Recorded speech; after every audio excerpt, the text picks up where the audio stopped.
Bom dia, pessoal! Lembrando que nas aulas anteriores, né, depois da atividade avaliativa, nós já estávamos estudando o capítulo 7, que fala sobre os fenícios, os persas e os hebreus. Com vocês, deixa eu até abrir aqui, eu já tinha falado dos fenícios, certo? Deixa eu abrir, silenciar. Falei para vocês dos fenícios, que eles viviam nessa região aqui, próxima ao mar Mediterrâneo, né?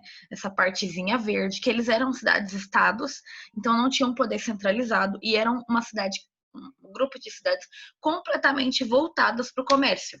Tanto que eles vão voltar para o comércio marítimo, criando várias feitorias, que são aqueles postos comerciais que as pessoas iam para trocar produtos. E eles eram muito estratégicos com isso, né? Produziam esses postos comerciais aqui, ó, nesses pontinhos brancos, exatamente em locais onde eles teriam acesso a mercadorias de diversos continentes. Então, por exemplo, Cartago, como a principal cidade que eu expliquei para vocês, podia ter comércio da África, que era onde ficava, da Europa, que era aqui pertinho, e da Ásia, que era da onde eles vieram, tá? Tô só recapitulando, eu sei que eu já falei isso para vocês. Eu já vejo a página, deixa eu só. Tá. Então, a partir da página 30.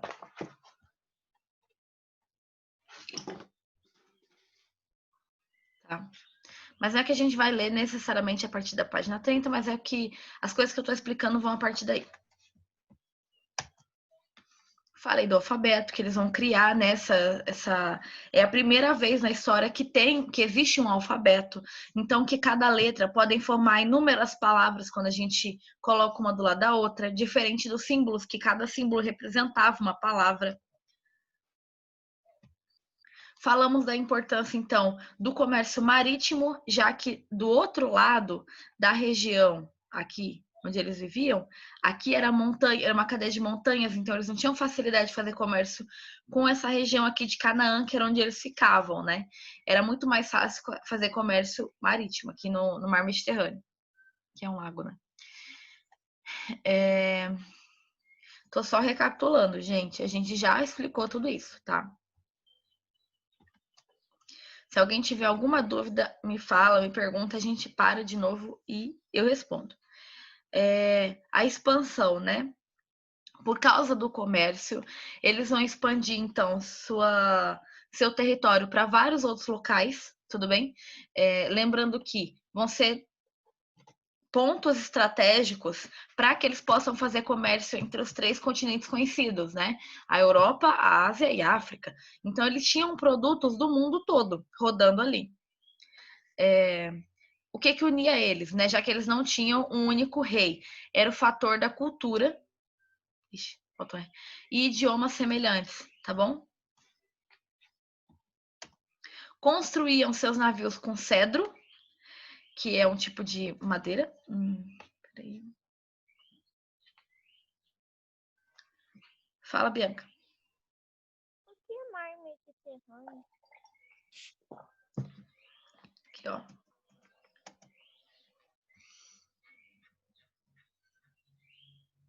É o nome do mar? Hã? É o nome do mar? É mais para uma lagoa, né? Porque tá fechado, mas é que não sabia, né? Ele era bem grande, mas é o nome dele, o nome dessa parte aqui. Mediterrâneo, porque se você pensar, né? É entre terras. Tá vendo que ele tá com terra para todo quanto é lado? Então, tem São Cagisso. Então, eles ficavam aqui, olha, bem nesse local, né, do Mar Mediterrâneo, que ele liga a diversos continentes, tá vendo? O que facilitava o comércio. Como eu disse, aí eles vão criar esses entrepostos comerciais aqui, ó, em Cirene, em Leptis, e principalmente Cartago era a principal cidade, né, que eles vão construir, que é na África. Eles são da Ásia, mas é na África, só que ela vai ser uma das maiores cidades da história.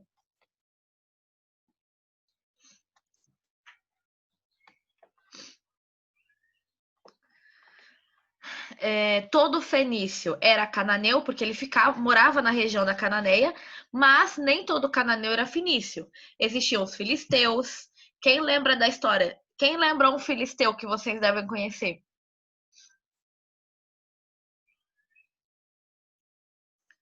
Isso, Nicolas, Golias. Exatamente. Porque Davi e Golias, quando ele vai lutar, né, contra Golias, é contra o povo filisteu. Então, é essa região aqui que a gente está falando agora, que essas coisas do Velho Testamento estão acontecendo. O Novo também, né? É que o Novo é mais aqui, mas a conquista da Cananeia, né? Quando os judeus vão chegar ali na Terra Prometida, é essa. Opa, meu mouse. É essa região aqui que a gente vai estar falando, tá? E então todo fenício era cananeu, mas nem todo cananeu era fenício. Existiam outros povos, tá? Povos da Acádia, por exemplo. Peraí, deixa eu continuar, né? Expliquei isso aqui.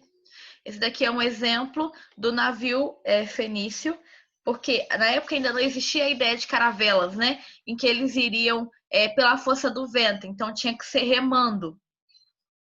Pensa o trabalho que não dava para remar uma tora de pau no mar. Tinha que ser muita gente, é muita força que precisa.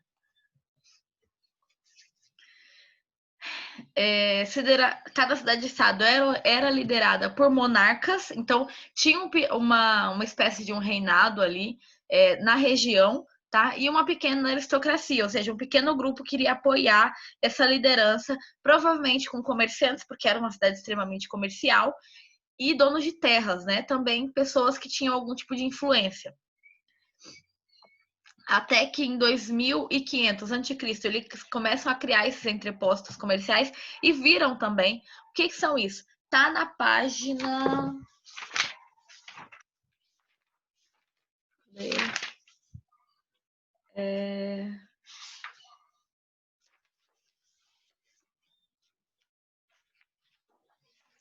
Na página 32, mas entreposto comercial é como se fosse uma base de comércio, em que os maiores comerciantes vão querer estar lá, querer fazer parte, ou querer trocar mercadoria ali naquela região, tá bom? Porque eles sabem que tem mercadoria do mundo todo, ou as principais mercadorias. Então, eles vão querer estar indo até lá para trocar mercadorias. Tudo bem? Tá.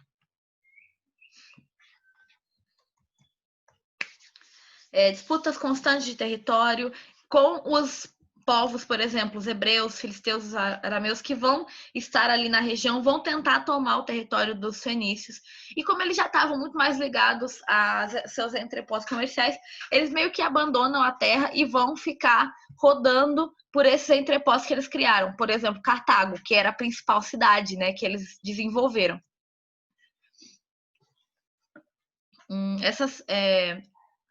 Também criada no início como uma feitoria, depois é que ele vai se desenvolver, né, como uma grande cidade.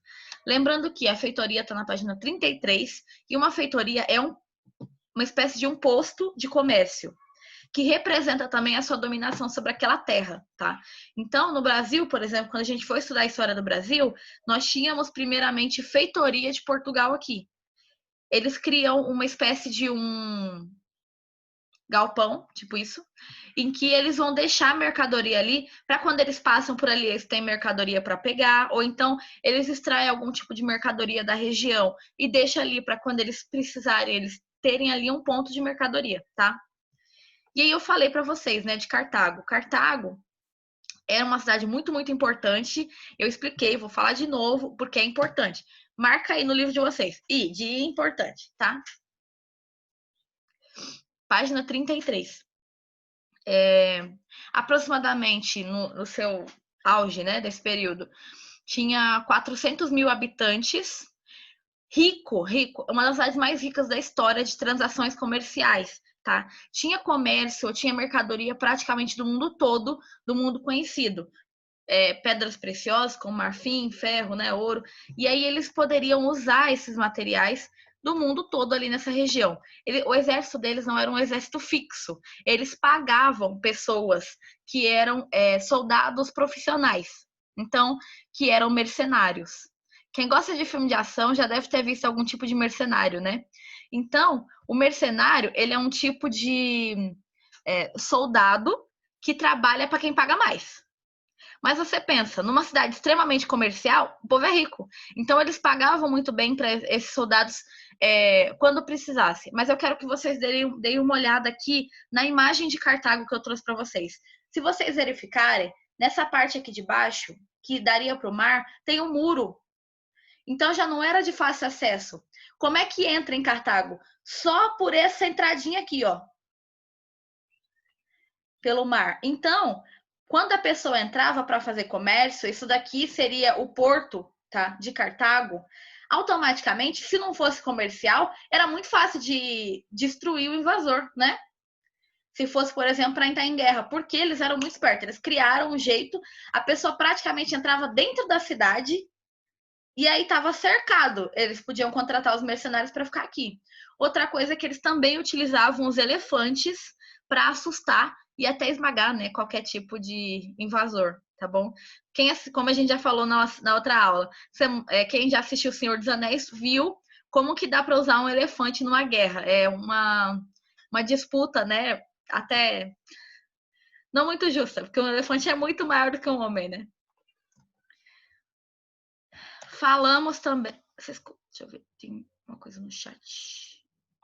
Eu já vi os 3 filmes. Eu amo o Senhor dos Anéis também. E aí a gente explicou também os persas. Eu parei um pouco mais para frente, tá? Falei que estavam no Planalto Iraniano, que eles já viviam de escambo. Quem não lembra o que é escambo, eu falei para colocar no glossário de vocês. Escambo é trocas comerciais, né? Então eles não tinham um dinheiro, uma moeda fixa. Eles vão trocar mercadoria para poder se beneficiar, né? Eu tenho um tipo de produto, você tem outro. A gente troca para que todo mundo tenha todos os tipos de produto. Criação de ovelhas, principalmente porque eles estão ali nas encostas dos morros. Lembrando que eles eram um sistema de tribos, tá? Feitas por clãs, então todos eles eram meio que parentes ali naquele grupo, tá bom? Ou próximo a isso. Eles não tinham poder centralizado de início. Nem cidade-estado não dava para considerar, realmente era tribo, tá? Então eles tinham um pequeno governo, mas eles não eram tão autossuficientes assim, já que eles dependiam também desse escambo entre algumas cidades, tá bom?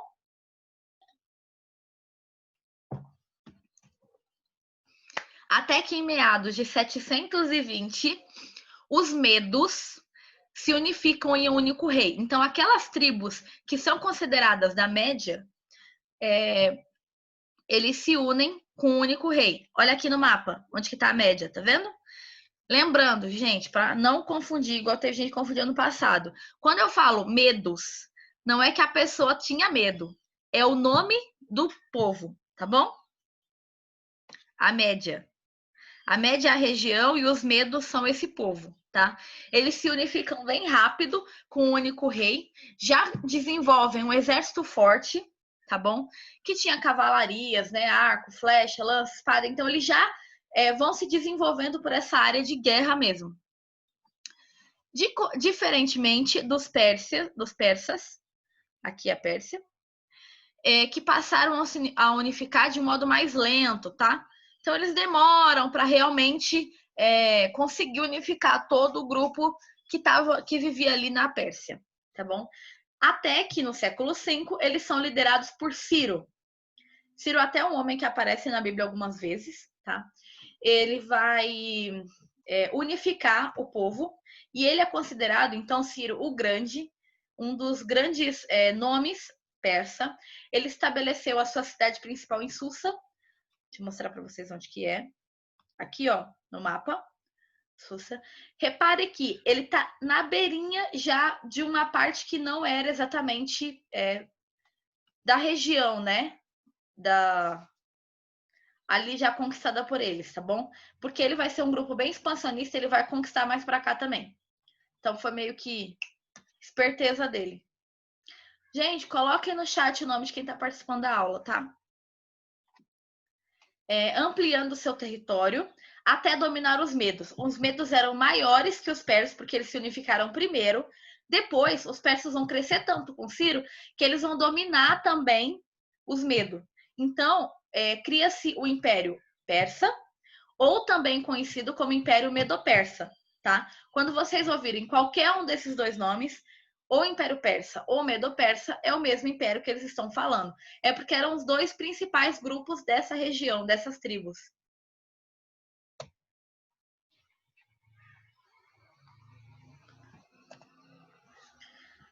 Pós-unificação, então começa um processo de expansionismo, então ele vai querer crescer. Toda vez que eu falar expansionismo, é que eles querem aumentar a dominação, a sua terra. Nesse mapa que vocês estão vendo, que está em amarelo, é o Império da Babilônia, que a gente já estudou. E foi um império grande, né? Ele dominou praticamente todo essa região aqui do meio, né? Do Mediterrâneo.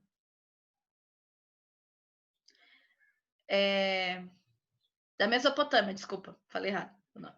Da Mesopotâmia. Em compensação, o persa, tudo isso está em verde. Pensa o quanto que ele vai ser expansionista, tá?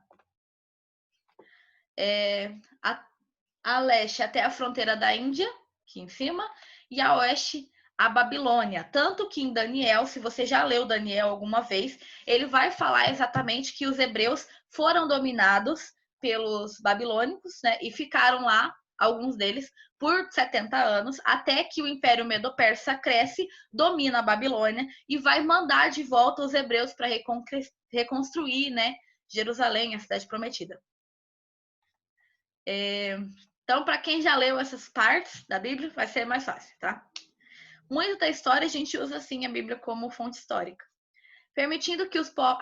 o Império, ele deveria viver em paz. Para garantir essa paz, o imperador decidiu que cada povo manteria a sua religião, a sua língua, a sua cultura. Por isso até que eles liberam os hebreus para voltar para sua cidade, né? Adorar o seu Deus único, porque ele queria essa paz no império. Ele achava que era muito melhor governar quando cada um meio que cuidava do seu e ele apenas recebia os tributos e impostos, tá bom? Podia ter líderes locais e ele tentava poupar a vida dos inimigos para criar novos amigos, novos aliados. Ciro morreu em 529 d.C. Entra o seu sucessor Dario, que também é falado na Bíblia, um período de maior esplendor do Império Persa. Por quê? Ele era muito inteligente, tá? Então ele vai desenvolver algumas técnicas de melhorar a tributação do Império. A gente já fala sobre isso. O Império, na época, tinha aproximadamente 8 milhões de quilômetros quadrados. É tipo muita, muita, muita terra. Tanto que ele dominou praticamente uma boa parte da Ásia, da Europa e da África, né? Vivendo 10 milhões de pessoas com culturas, línguas e origens diferentes sob seu domínio. O que unificava, então, esse povo? Era o único rei, o único imperador, tá? Já que a língua não era a mesma, já que a religião não era a mesma, já que a cultura não era a mesma, tá? Um exército de 10 mil pessoas. De 100 mil, desculpa. Chegou até mais, tá? Quem assistiu, não tô falando que vocês precisam assistir, mas quem assistiu 300 viu o império, porque o rei Xerxes ali, ele é um imperador da Pérsia, tá? Então viu que é um exército gigante, com várias culturas diferentes e formas diferentes até de lutar, certo? Para manter a paz e sua administração, ele vai dividir o reino em 20 províncias, chamadas satrapias. É bom vocês saberem esse nome, tem nome de coisa que eu peço em atividade avaliativa, vocês estão vendo, né? Tchau, por quê? Não acabou a aula, não. Eu não vi o 2. Eu vou parar para assistir depois. Mas o 1 é muito bom. O 300, ele mostra bem como que era a moda de luta grego, né? Que a gente vai estudar mais para frente. Como mostra também um pouco da Pérsia. E a cultura deles, né? Como era desenvolvida. Então, lá até tem vários grupos diferentes de lutadores, porque eles são povos diferentes, tá? E aí, como eu disse, né? São 20 satrapias que ele vai dividir, que são essas regiões, essas províncias que ele dividiu no Império. Aqui tá para vocês, né? Império dividido. Com administradores de sua confiança. Lembra que eu falei para vocês? Mas ele não deixava as pessoas, igual o primo dele, ele não deixava as pessoas decidirem quem seria o administrador? Deixavam, mas colocava esses satrapias, que eram pessoas de sua confiança, para estar ali garantindo também. Então, ele vivia ali para garantir que eles estavam sendo pagos bem os impostos, que eles não estavam fazendo nada de errado contra o império, tá bom? Então, ele estava ali meio que para apoiar as duas administrações, a local e a do imperador. Ainda existia as lideranças locais, como eu falei, né? Manteve as religiões locais, costumes locais, assim como o primo dele, mas sob uma rígida vigilância para garantir que o império estaria sendo bem governado. Então, para vocês terem uma ideia, né? Existiam as famílias dos nobres, né? Aí existiam os sátrapas, os comerciantes e soldados locais, e depois camponeses, escravos, tá? E aí a gente meio que parou no zoroastrismo, que era a religião oficial da Pérsia, tá bom?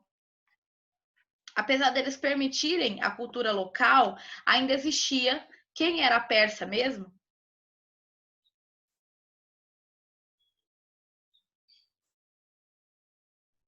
Assisti um filme que também tem na Netflix, aí você conta pra gente.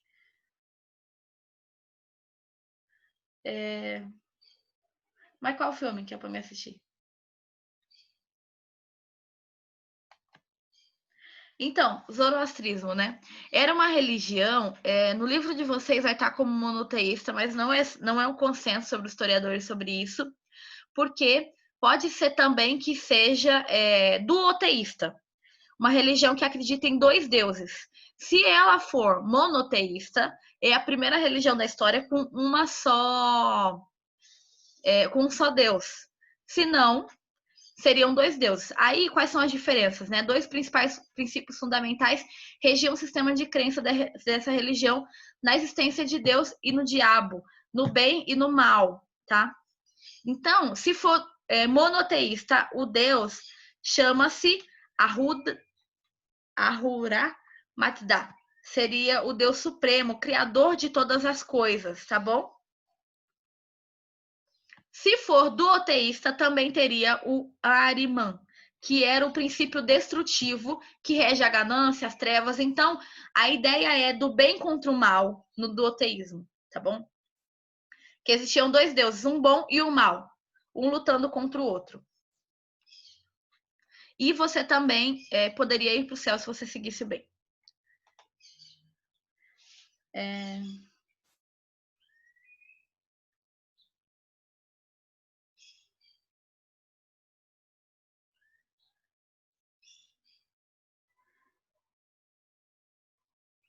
Impetração do Império? Do 300. Eu vou assistir, vou tentar assistir semana que vem, que essa semana tá meio cheia. Mas eu vou tentar assistir. O filme que você assistiu antes. Eu falei de 300, eu falei de Senhor dos Anéis, ainda mais o 3, o melhor. O Príncipe do Egito. Eu já vi o desenho.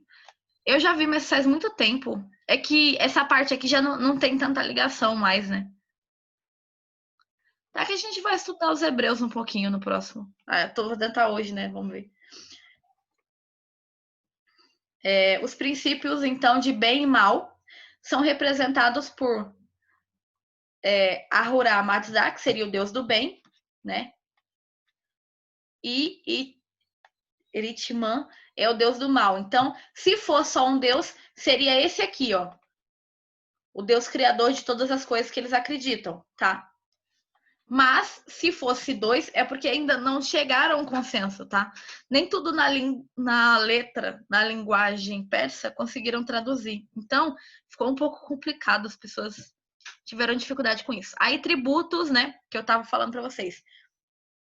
Existia um sistema local, ele mantinha o sistema judiciário local, então as leis locais. Às vezes ele aperfeiçoava só, criando, né, um código de leis para dar uma unificada. Por exemplo, tem que pagar tributo. O tributo dele era muito mais produtivo, porque ele considerava a localidade. Digamos que onde vocês têm na sua cidade aí vende porco. Aí na cidade do seu colega, vocês produzem porco. Aí na cidade do seu colega produz ovelha. Aí na cidade do outro é alimentação. Aí na cidade do outro são bons mineradores. Cada um de vocês aí tem um desses papéis. Pode escolher o seu e aí você pensa que é esse aí. Só que aí, no governo anterior de Ciro, eles pensavam assim. Ele pedia uma certa quantia, sei lá, eu quero 100 mil por mês. Só que não é, se você produz alface, não é a sua realidade, certo? E ainda assim eles tinham que dar um jeito de pagar. O que Ciro faz? O que Dario faz? Ele pensa na realidade de cada grupo. Se você produz a ovelha, por exemplo, então ele pedia, sei lá, 3 ovelhas por mês para que você, que é a sua realidade que você pode pagar. Isso você vai conseguir produzir mais e no ano que vem pagar mais. E assim vai. Então, ele não pagava todo mundo a mesma coisa, ele não cobrava todo mundo a mesma coisa, ele cobrava a realidade local. Então, permitia com que as cidades crescessem também. E assim, quanto mais a cidade cresce, ou o povo cresce, mais eles poderiam ir pagando ou cobrando de acordo com o crescimento da cidade. Isso transformou o Império Persa num império extremamente rico, porque as cidades iam crescendo no império consecutivamente também, tá? E era muito mais fácil de pagar o que eles tinham, do que quando não tinha e ainda assim tinha que dar um jeito, né? Para o deslocamento do exército e melhorar a comunicação entre as inúmeras regiões que eles vão governar, ele cria a rede de estradas, tá? Então ele vai construir estradas por toda essa região que é de dominação, cuja manutenção e segurança deveria vir dos funcionários do próprio império, tá bom? Então ele contratava pessoas para cuidar tanto da segurança quanto da manutenção ali da região. Era permitido também criar hospedarias para que as pessoas que estivessem viajando tivessem onde morar, tá? E já existia serviço de correio entre a nação ali, para ficar mais fácil, né? Eles se comunicarem entre a nação, tá? Podia então enviar funcionários a vários locais para maior intercâmbio cultural. Digamos que o Vinícius vai ali para a região, para uma das regiões, para poder aprender mais. Sei lá, ele mora em. Deixa eu abrir aqui o mapa.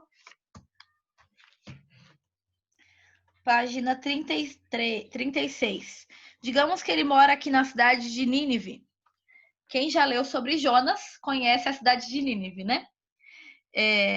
Quem não leu, leia, é muito bom. É uma boa história. Então, ele está ali na cidade de Nínive e o Nicolas, ele é o imperador, tá, Nicolas? Imperador persa. Aí o Nicolas vai mandar o Vinícius de Nínive para Persépolis, ali no mapa vocês podem olhar, para que ele possa aprender a forma de plantio de Persépolis, por exemplo, que é a melhor do seu império, e aí você vai ter a possibilidade de passar isso para locais que têm dificuldade com plantio, mas daria certo.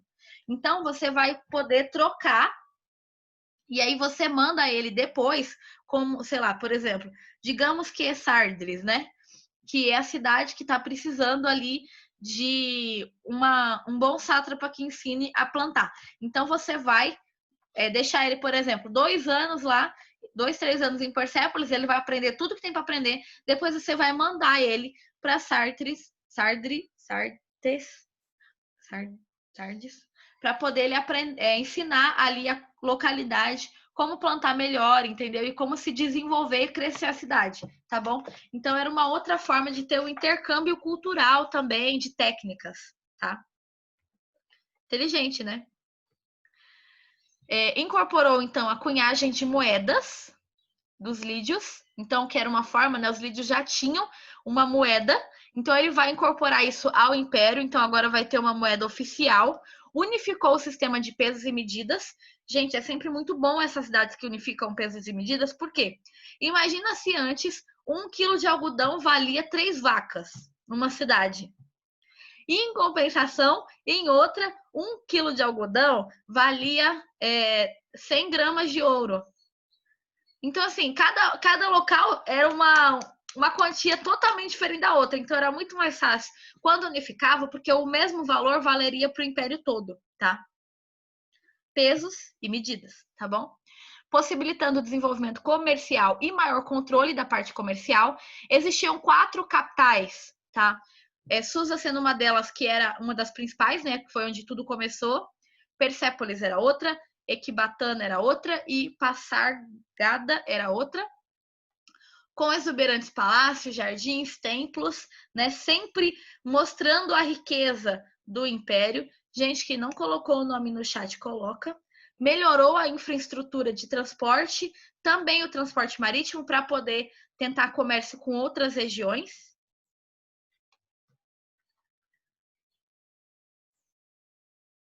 Deixa eu ver se tem alguém com a mão levantada.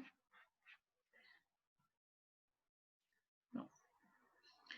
Quem colocou o nome no chat? Nicolas, Bianca, Laís, Bianca, Laís, Pedro, Miguel, Duda, Mariana, Matheus, Beatriz, Rebeca, Giovana, a Mata, Lucas, Beatriz, Lucas de novo? Laís, de novo. Ana Paula.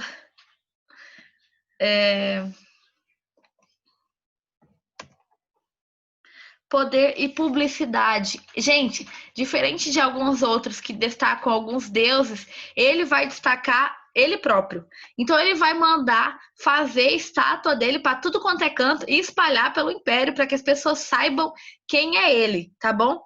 E lembre que é um bom imperador, uma pessoa que vai desenvolver bem o império, tá? A sua imagem, então, é destacada. Ele morre em 486 antes de Cristo, de velhice, tá? De causas naturais. Após o império, após a morte dele, o império fica com o filho dele, Xerxes, que daí entra na história, né, de 300. E a gente vai até entrar naquela batalha. Eu gosto de falar sobre ela, então mesmo que o livro não traga, eu sempre falo, tá? Que não durou muito, graças a guerras envolvidas, acabou enfraquecendo o império. Ele entrou em várias guerras e contra a Grécia, porque o Dario, uma das únicas conquistas que ele queria e não conseguiu foi a Grécia. Ele queria ter conquistado, ele não conseguiu. Aí o Xerxes vai tentar, só que não consegue, porque Alexandre o Grande também era um cara muito expansionista e ele era muito técnico em batalha. Vocês vão ver. E aí a gente entra agora nos hebreus, originário da região da Mesopotâmia. Nós já estudamos um pouco sobre isso. Quem já leu o Velho Testamento já sabe alguma coisa, porque a história do Velho Testamento é a história dos hebreus, tá? É onde mais se encontra quesitos da história desse povo, que hoje é o povo judeu, tá bom? Falantes de língua semita, que se dividiam primeiramente em tribos, como vocês sabem, né, as 12 tribos de Israel, tá? Até formarem um reino. Primeiro rei deles sendo Saul. Necessidade de terras para o plantio, alimentos e eles eram, a maioria deles, pastores de ovelha, né?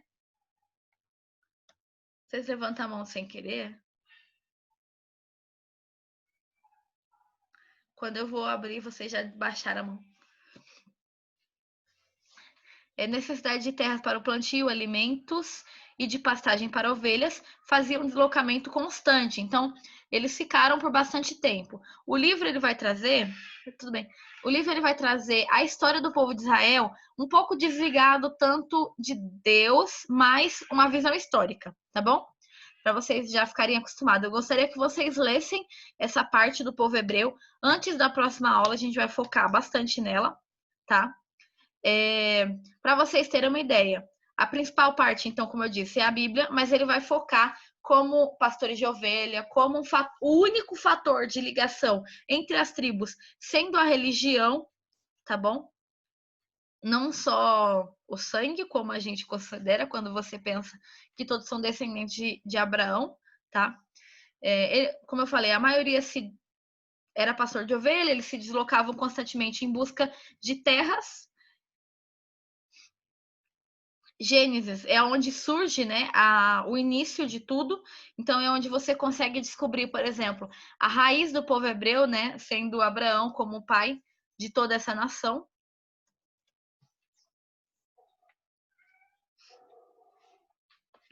Pessoal, vamos lá, a gente tem 2 minutos. Quem quer ler pra gente? Coloca eu aí no chat.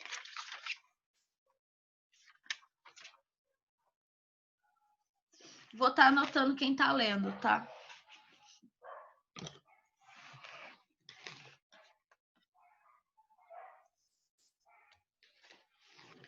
Bianca, página 40. Lê a página 40, né? Parágrafo 1 e 2, tá? Porque acho que só vai dar tempo de você ler. Tô abrindo seu áudio. Oi, Pode ler. tá me ouvindo? Tá me ouvindo? Tô. Página 40. Uhum. Os hebreus e o monoteísmo ético. Os hebreus são um povo originário na região da Mesopotâmia, falante de uma língua semítica que se dividiu em tribos, as quais cresceram e formaram um reino. A necessidade de terras para o plantio de alimentos e de pastagem para os rebanhos de ovelhas fazia com que se eles deslocassem constantemente. A história dos hebreus está diretamente relacionada à sua religião. Muitas informações sobre esse povo foram inicialmente conhecidas por meio da Bíblia, e especialmente do Antigo Testamento. Hoje há evidências arqueológicas de muitas partes importantes da história hebraica. Por isso, o texto bíblico, embora exponha uma visão sobre a antiga sociedade hebraica, não é mais o único documento usado como fonte sobre o passado desse povo. Obrigada. Lembrando que eles eram uma sociedade não com tanta escrita, então eles vão lembrar toda a história deles em história oral, tá bom? Então contava-se de filho para filho